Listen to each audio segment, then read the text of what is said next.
Don't stop.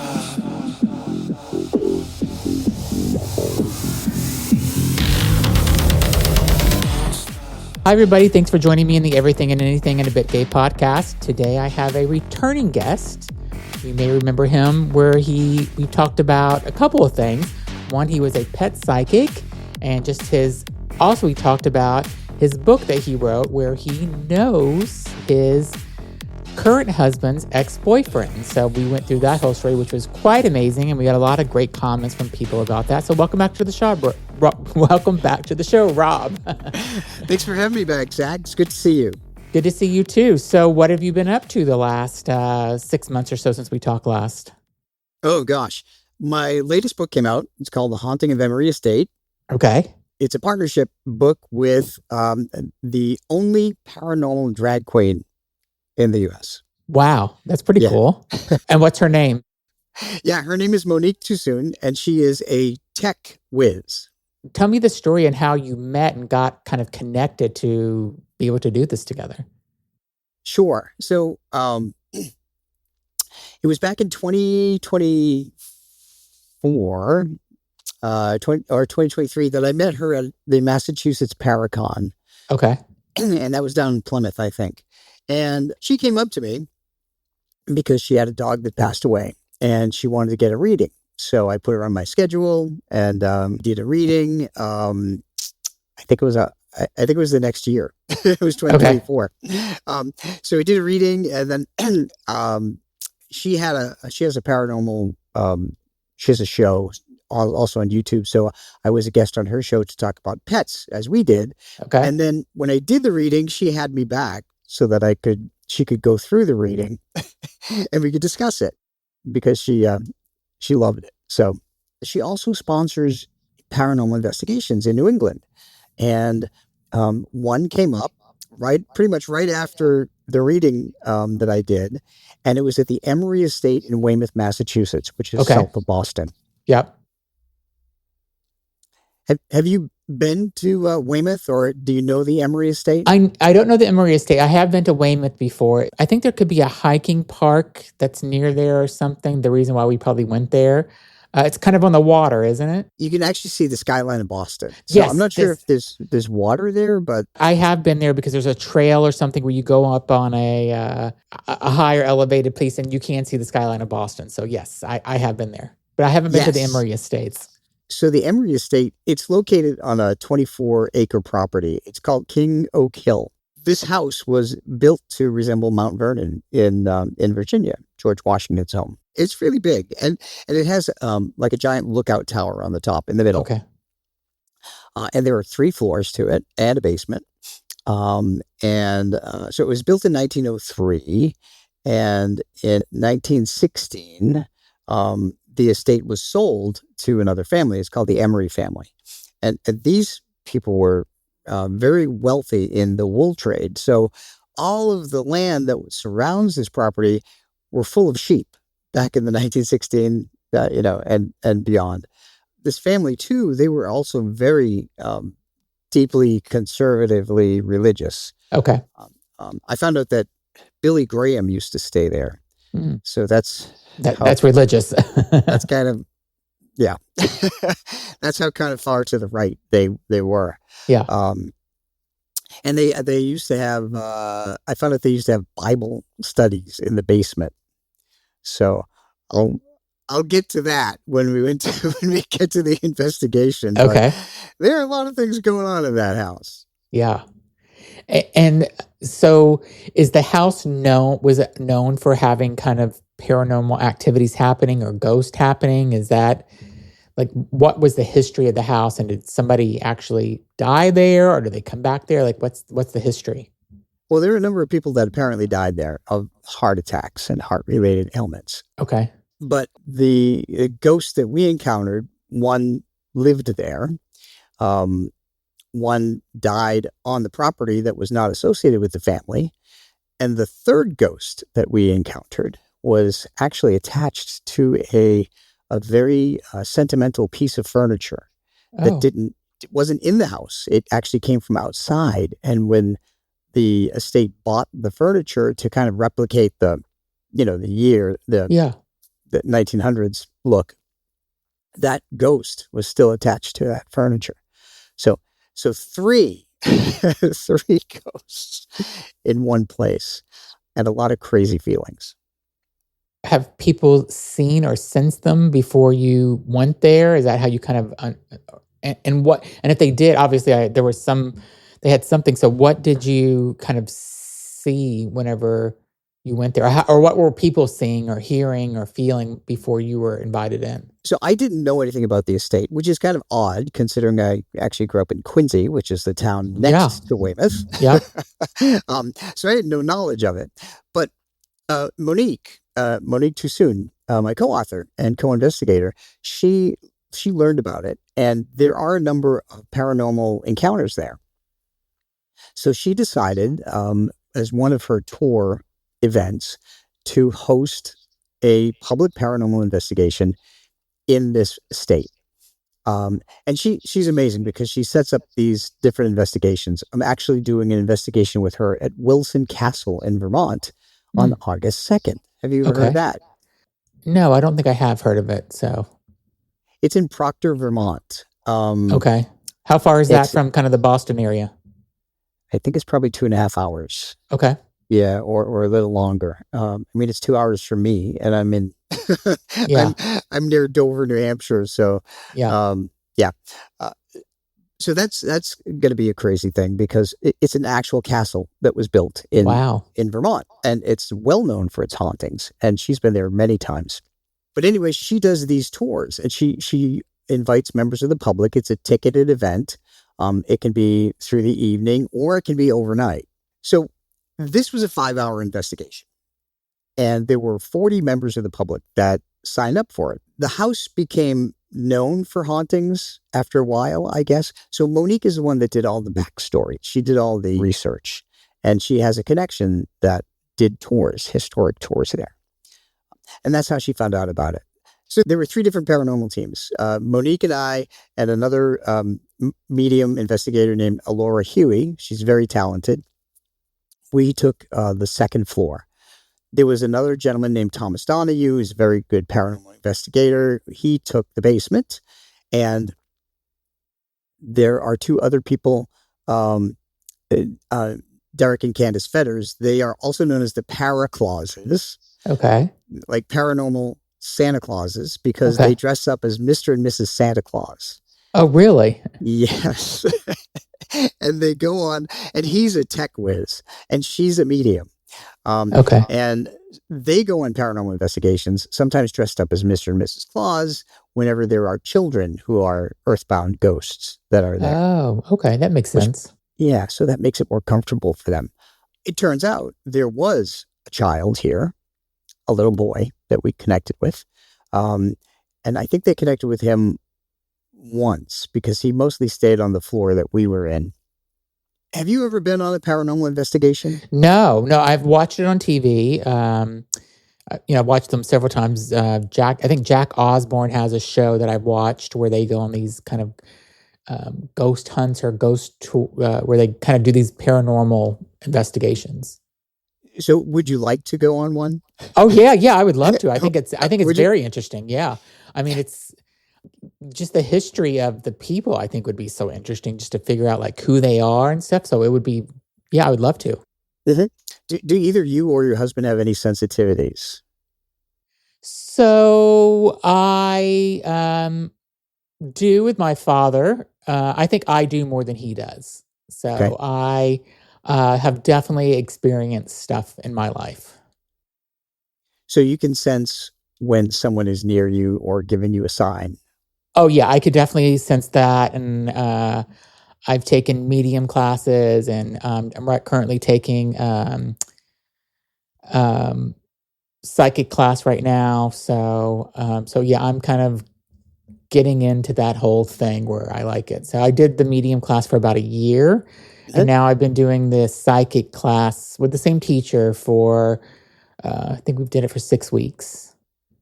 That's awesome. And you're feeling more in tune with the energies? Yeah, so I'm supposed to, I don't do it every day, but I try to do it at least every other day where I'm kind of sitting in the power and kind of just, having connecting with the energy around me and stuff is what I'm doing. So I am doing that every other day, and just I've had things that's happened with my father in the past where I know it was him. Things have been, I would say, even thrown a little bit, where there was a picture of him that was stable on a shelf, and the way it didn't just fall over, it was kind of pushed and then thrown. So Wow. I didn't see it, but I heard it because there was Mhm. nobody else home. And there's been lots of things like that. And my aunt, who also has this similar things happen, so she has had encounters with my father and her mother and stuff. So Wow. So your dad is really active from spirit. he's very active, yes, but he's only active with me and my aunt. He does not become active with my mother at all. And we think the reason why is because she would depend on him too much. Oh, okay. That makes sense. Yeah. So Yeah. I So think your that's mom's still what living. mom's still living. Okay. She wants to know why he doesn't come with her to see her or to visit her or to have any encounters with her. And that's my thought, is that she would want it too often. She wants it too often now, where she says Mhm. she dreams about him. So he died about 17 years ago.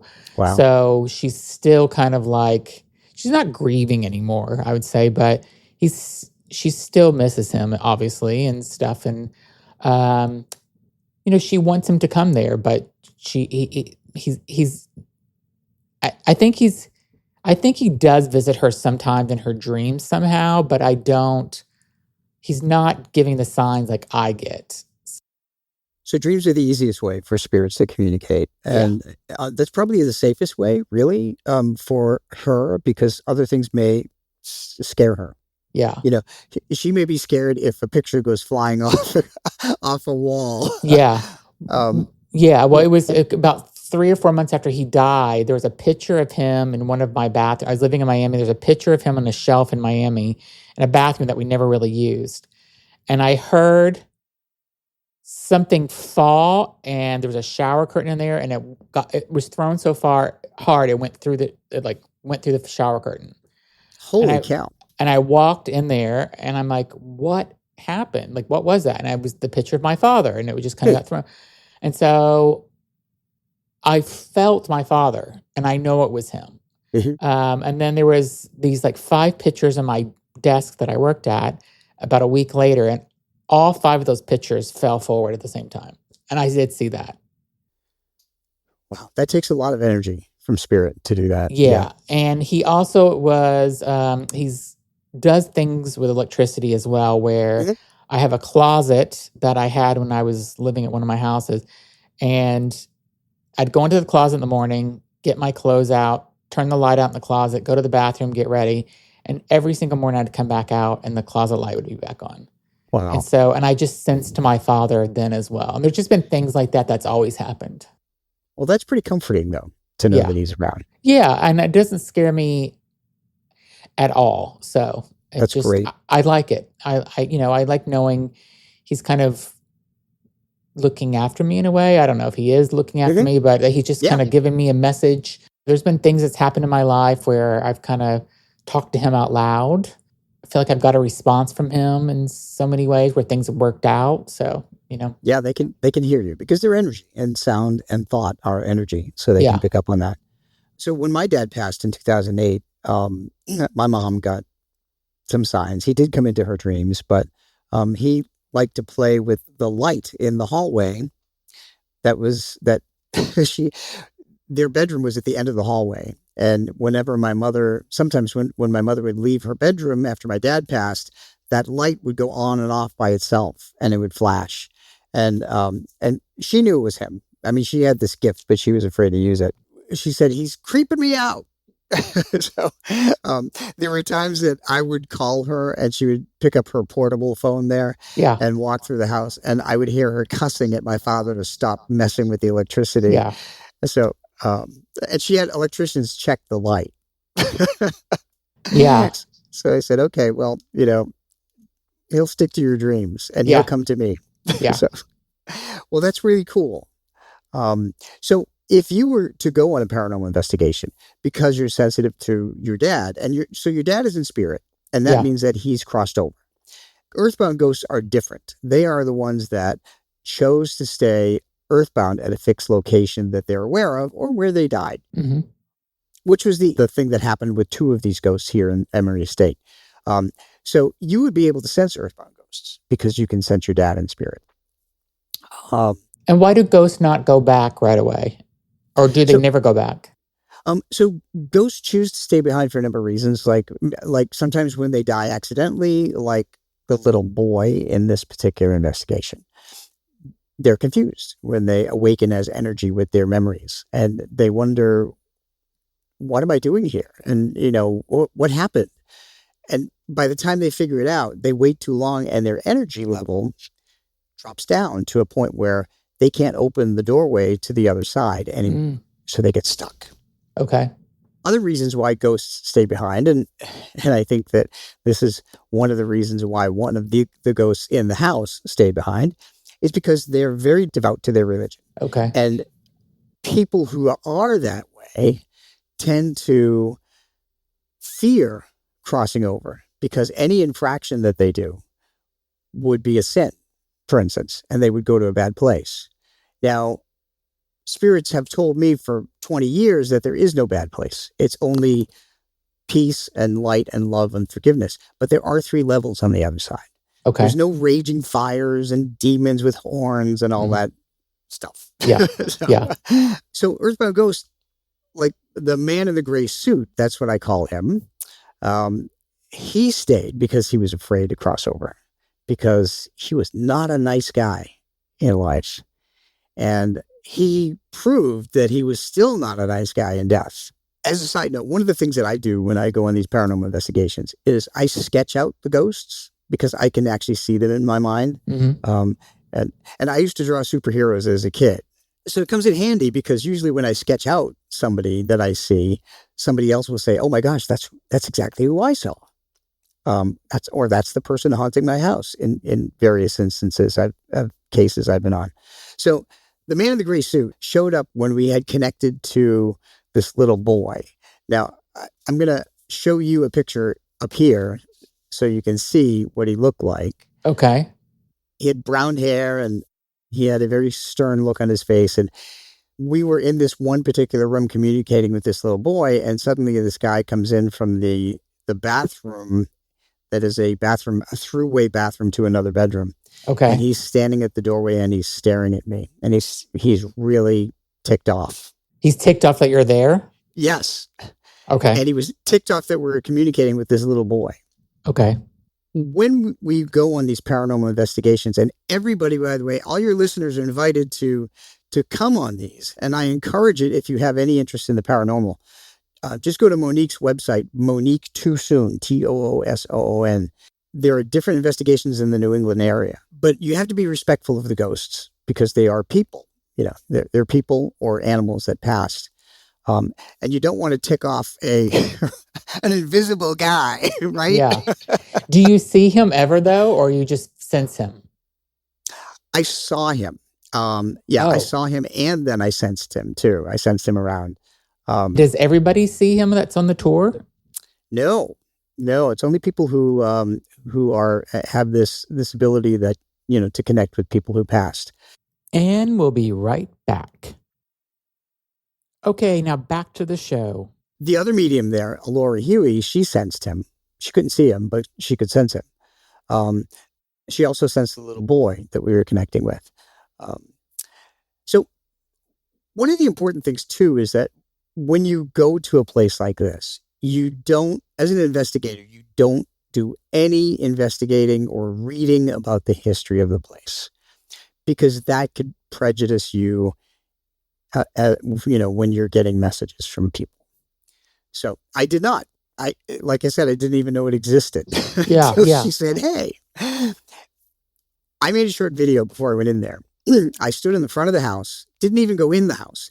And I remember saying, I have a really strong sense of foreboding before I go in there. Something is not going to be good in that house. And it turned out that's exactly what it was. So when you have 40 people, members of the public, Yeah. you have to split them up because ghosts don't like a lot of humans around. What they really want to do is they want to communicate with one and get what they need from them, whether it's tell their story, help them cross over and find peace, figure out what's going on with them. So ghosts want somebody to focus on them. So we separated these people into 3 different groups, and they went with the 3 different investigators on the different levels of the house. And that's how we did it. Before those people came in, though, Monique and I took a quick walk around, and we went to the 3rd floor. Now, in the 3rd floor, have you ever seen the Amityville Horror? Yes. Yeah. Yes. Okay. You know those windows, those rounded half windows? Yeah. Well, I'll be darned if those rounded half windows weren't on one end of the house. Oh, wow. So think about going into a place that's kind of dilapidated. Yeah. It's dilapidated from the outside. It needs a serious paint job.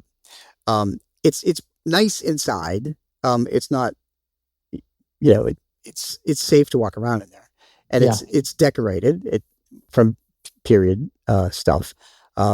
So it's safe. It's just it looks kind of creepy on the outside, especially when the sun is setting. So Monique and I walked up to the 3rd floor, and this was before anybody came. And I got a terrible sense of dread up there. And she sensed a woman at the end of the corridor where it turned out those Amityville windows were. Okay. There are other paranormal groups have gone in there and said that they've sensed somebody in there, and they told stories that I don't know how they could prove this, but they said that there was a developmentally disabled child that was kept in there against their will and so forth. I don't know if that's true or not. We didn't get that. But what we did get was the strictness of the family that lived there. Because they were so religious. Yep. Yeah. So, when my husband grew up in a conservative religious family, and the people in that religion were known for beating their kids that didn't listen. It's terrible. So I can only imagine what happened in the Emory Estate. So I didn't want to go down to that room. There's sometimes when you're an investigator and you go, okay, that's not for you. Yeah. So I said, Monique, you can go down there. Yeah. For a minute I felt like Shaggy and Scooby Doo. I'm like, whoa. Yeah. But I did go up to so I went up to the 4th, what's called the 4th floor, but it really isn't a floor. It's just that crow's nest, and it's windowed, and you can see the Boston skyline from there. And in there, I sensed a little boy that used to go up there. It was not an actual ghost. It was actually residual feeling. A little boy would go up there and hide all the time to avoid being reprimanded or beaten, if you will. And residual energy, for the folks listening, is what happens when you have an emotional event in a room. Your emotional energy gets impressed within the walls of the structure. If you go into a restaurant that's known for like big parties and celebrations, you're going to feel good going in there if you're sensitive. If you go into a place like Emory Estate, where we think some not so good things happen, you may feel a very heavy feeling. Or a feeling of dread or something like that. So that's what residual energy is. So have you walked into rooms and felt different emotions? Oh yeah, totally. Yes, I definitely know what you're talking about there. Where you can feel the different energy, and when you go into a room. Does it feel heavier to you, like when you walk into a room where something bad may have happened, or lighter, or? So in my psychic class, we're actually doing that now, where we took 8 minutes and we had to go into 4 different rooms and like kind of feel the energy just in our house. Okay. And so, you go into 4 different rooms in your house and you kind of like see what the energy is. And so, um, it's a practice of what we were doing, but like my bathroom felt very light and it has all my shampoos and all that. So it felt very comforting in that room. But then whenever I went into a room that's like storage, you could feel it was heavy feeling and the atmosphere just felt different. So I'm aware of kind of like those type of things. But you can also, I think there's also times where you go places and you can kind of like you feel. My mom bought this house, and I still don't. I don't stay at this house when I go visit my mom because I think the energy is off in that house. Like the whole house feels off to me. So I understand. I get the concept of what you're saying. So is it an older house?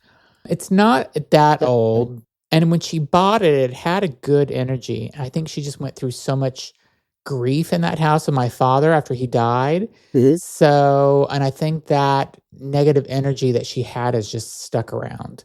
It's getting better, but I still don't want to stay there. I'll go there to visit her, but I don't stay the night in that house. I think that's wise. Yeah. Because you're sensitive. Just like I will not stay at haunted places overnight. Yeah. I did that twice, and I regretted it both times. Yeah. Because I was awakened. Yeah. By dead people. But so I want to go back to Monique TooSoon for a minute because she's really an incredible personality. Have you ever met Monique? I have not. No. Okay. Do you know about her? I know about her. I've looked her up online and stuff after you and I have been talking about her and stuff. So I do know about her. Okay. So, I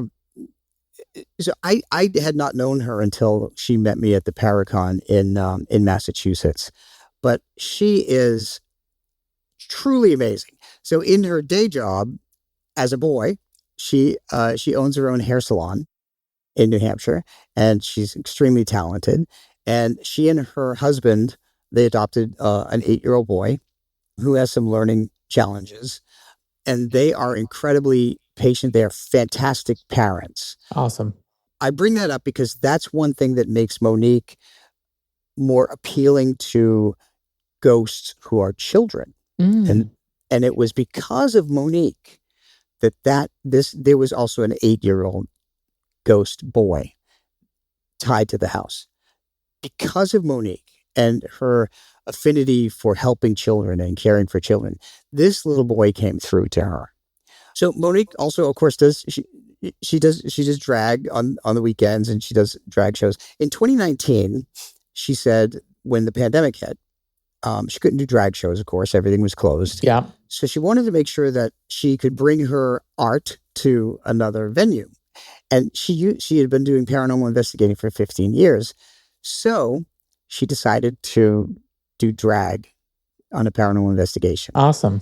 And she said that, I'll never forget this. She said that the first EVP, electronic voice phenomenon, that came out about her was "He's a Lady." Oh. And she said that night the ghost was super active. So she started doing it in drag instead of, as a boy, as she likes to say. And it's been phenomenal. I think also that during the Emory Estate, that was key for a couple of reasons. Number one, because the little boy trusted her. The little boy was killed by an accident outside on the property. We think it was a wagon. It was a long time. It was like over 100 years ago. And he was killed by a wagon, and he didn't cross over because he was confused. Now he wants to join his mom in spirit because his mother is long dead too. And that became our goal during this investigation. Okay. The man in the gray suit had other ideas. He was nasty and selfish, and he was very strict, and all of these personality traits of his came out. I'm not going to give away the ending because I want people to read the book. It's a short book, but it's got illustrations of the two ghosts, the little boy and him, not an illustration of the ghost tied to the mirror. That's a different story. And there's photographs in every single chapter, so you get to actually visualize the mansion as you go along with us on this paranormal investigation. Okay. Yeah. Initially, when this guy in the gray suit came to us, he told me that he was the boy's father. Then when I kept prompting him and he kept making everybody feel uncomfortable near where he was, he said he was not related to the little boy. So he was just another person at one point that lived in the house. He was, and he wanted to control the little boy, which told me a lot about his character, that in life, he was a controlling, strict, selfish person. And I just want to go back and ask, did you find out how the boy died from the boy, or did you find out through like records how he died? The boy said that he died accidentally. Oh, so he told you. Okay. Yeah. Yeah. That's all he said. We found out by talking to one of the people that worked at the house that there was an accident where a young boy died on the property. So we knew it was this boy. Yeah. So we were able to correlate, the death, the age, and everything with this kid. So he had been there. He had been there over 100 years at the Emory Estate. Yeah. Fortunately for earthbound ghosts, time doesn't really pass the way it does for us in the physical world.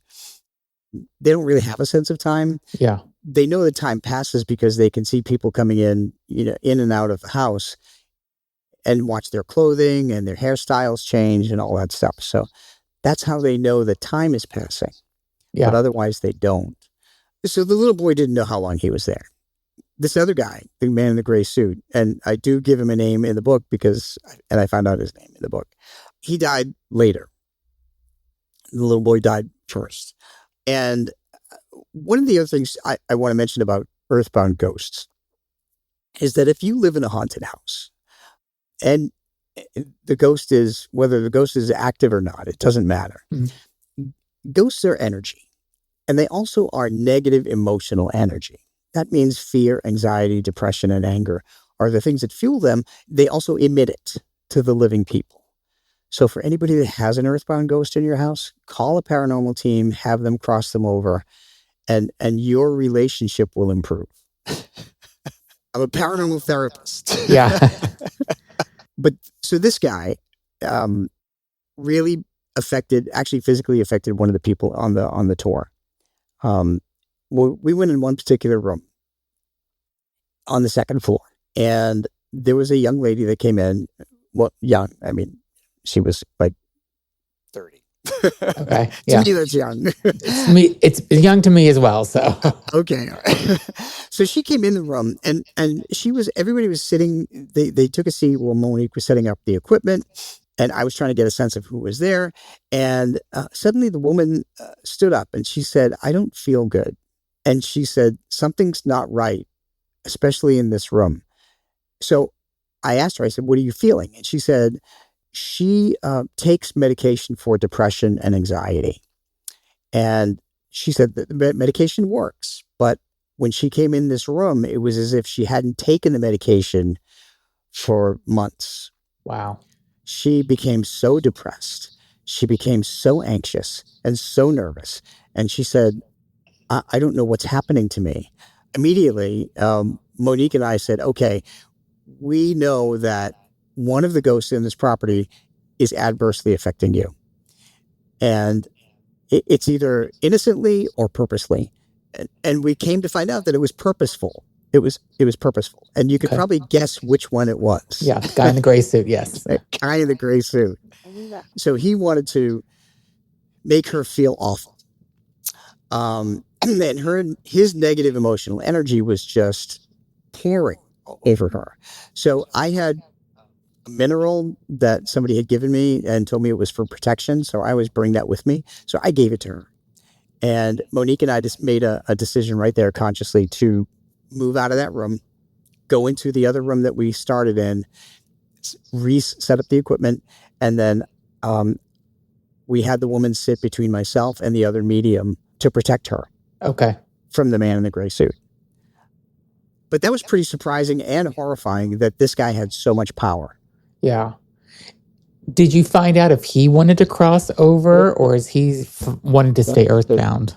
We didn't find out what he wanted to do, but I can tell you that because of his religious dedication, that he is really afraid to cross over. Okay. He is petrified because, I mean, he's still showing us as an earthbound ghost how much of a controlling jerk. Yeah. You know, if you're very religious and you know you're a controlling jerk and you're trying to hurt people like Yeah. he's trying to hurt this girl, you know, he's going to think that he's going to go to a Yeah. a really bad place with Yeah. a big suntan. Yeah. So, And were but you the little able? boy is different. Yeah, the little boy's different. So, and I don't want to give away too much of your book, but were you able to help the little boy cross over, or did the people need to read the book to figure that out? Yeah, you need to read the book to figure it out. Okay.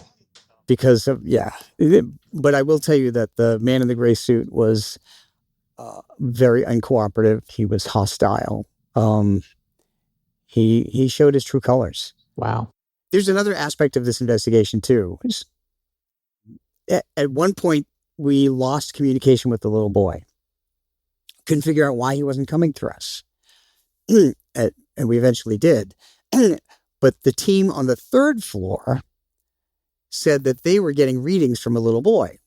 Well, we were looking for him on the second floor to continue our conversation. So the little boy had gone upstairs, and there was a reason why he was upstairs. And we found that out too. And it was not a good reason. What's interesting about Monique and her talents is the way she has such a handle on all the technology used in ghost tracking, if you will. So she uses something called, I'm changing the subject here because this is part of the process. Yeah. She uses something called a phasma box. And that goes through her computer. It's a laptop, and it's a program where it converts electromagnetic energy into audio. Yeah, I've seen those before. Oh, you have? Okay, cool. Yeah, on TV, not in person, but I've seen them on some of the shows that I watch. Yeah. Well, one thing she likes about it is that it eliminates all the white noise so that you don't hear. Yeah, yeah. And when she turned that phasma box on, by the way, it gave us a really weird noise that clued us into how some of the people died in that mansion on that floor.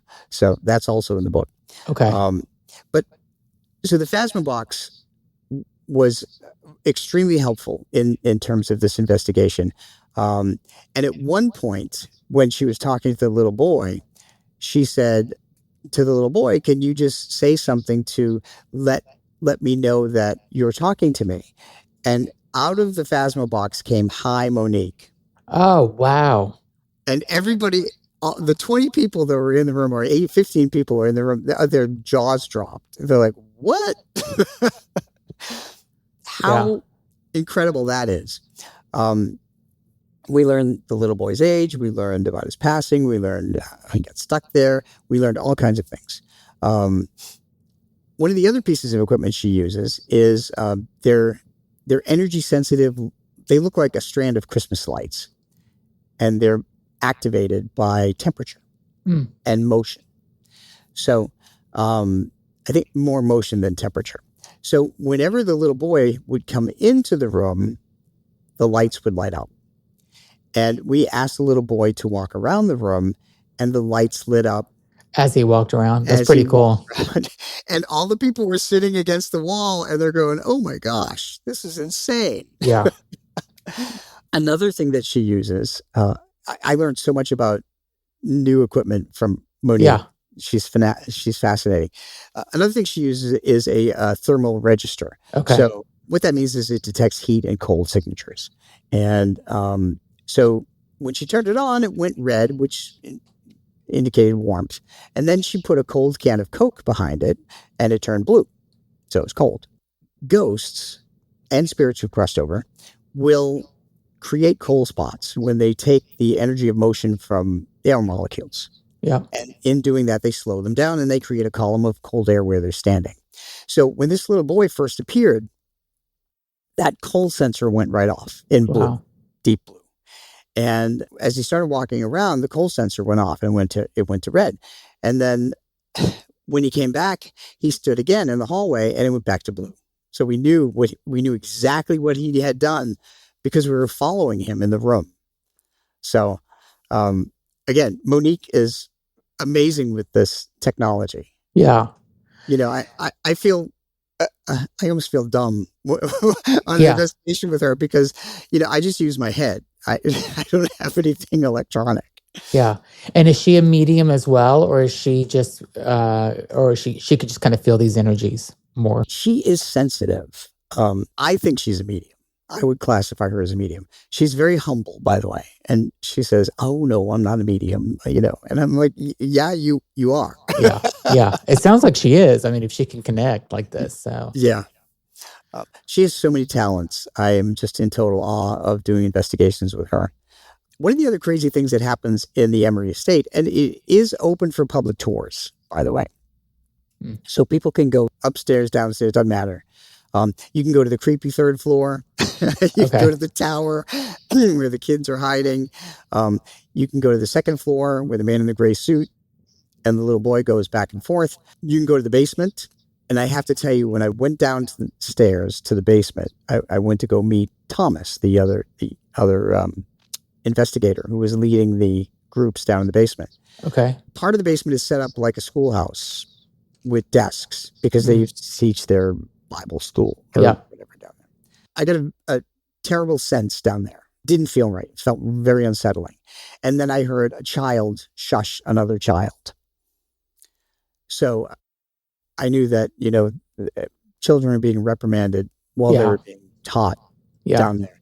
And I said, you know, I don't want any part of this. Yeah. So Monique and I gave Thomas the basement. Okay.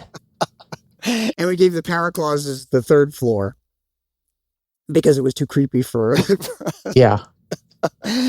But it was interesting that the second floor was the floor where so much activity happened. And that is really the story of this book. And have you thought about going and starting to film these type of things, like having a film crew with you to do this? I have not. That would be a Monique question, actually. She's had camera crews follow her around before. Yeah. So it's really a good question. I will ask her when I speak to her. So if somebody wants to do this, where would they go again? What's the web? And I'll put this in the description of the podcast and the YouTube video too. But what's the website that people can go to? And also tell them how to get the book. They can go to Monique TooSoon, TOOSOON. Okay. .com, and you can see all the events that she has coming up. I will actually be joining her at the Wilson Castle in Vermont on August 2nd. Okay. I've never been there. So people can get the book at Amazon, and it's in paperback, ebook, and audiobook too. As kind of a side note, when we published the book, we did a book signing. And one of Monique's clients in his salon offered to let us do it at the Hunt Memorial Library in Nashua, New Hampshire. Okay. Have you been up to Nashua? Yeah, I have been. Do you remember seeing a big stone building that looked like a library or a church almost? Yeah, I remember that. Yeah, is that where you were? Mm-hmm. That's the Hunt Memorial Library. They moved the library from there because they moved it into a bigger place that had more parking. Okay. This building is used for events. The woman who manages it said, okay, why don't you have your book signing there? So we did. She also said that there have been reports of ghosts in there. And she said, afterward, you could even do a paranormal investigation, you know, a ticketed paranormal investigation like you did at Emory, and invite some people from the public. Awesome. That's what we did. And it was a crazy night. It was an absolutely crazy night. That will be our next book, which is coming out January 1st. Okay. Haunting of Hunt Memorial Library. Wow. But as I said, she dresses in drag and she talks to the ghosts. She's very polite when she talks to them. And they come through like crazy. So, Wow. can't wait for that book. It sounds like a good time. I'm going to go and look and I'll email you so you can let me know which one you're going to be at. I don't think I can make it the August 2nd one, but the next one that you go to, I will definitely try to go to it. Cause I think it's so fascinating. It's, yeah, I'm trying to think if I would want to stay the night at one point, like if I'd do a tour like that, but I don't know if I would either. So I don't know. Yeah, not me. Yeah, I don't think me either. So I think I would like to go. I could do 4 or 5 hours, and then I'd like to go home to my own bed, I think. So. Right. I am with you 100%. Yeah. Well, thanks so much for being on. I will put the links to your website, and I'll put links to this new book on Amazon in the description of the podcast or the YouTube video, however the people are listening to this. I'm buying the book today because I want to know what happens to the little boy, to see if he made it back to his mother or not, and just find out a little bit more about the guy in the gray suit. So really fascinating story. Thank you. It's really interesting. So thanks so much for being on again. It was great seeing you, and I will hopefully have you back on again soon. That would be wonderful. Actually, I forgot to tell you, I am publishing a book in October about the haunted Linville Bed and Breakfast in Maryland. Oh. It's the subject of a Home and Garden TV special on Halloween. Awesome. Very awesome. I'm finishing that book right now. Well, you retired from your job, and now it sounds like you've got a whole nother thing that you're doing, a whole nother new job, right? I work 8 to 10 hours a day, man. Yeah. Well, it's always great to see you and always great to talk with you. And I'll hopefully see you at an event very soon. I hope so. Thanks, Zach. Thanks, everybody, for listening. Be sure to leave a comment and buy Rob's book. Go to Amazon. It's called The Haunting of Emory Estate is the latest book. And we'll put a link in the bio for it if you want to go directly and get it. Thanks, everybody, for listening.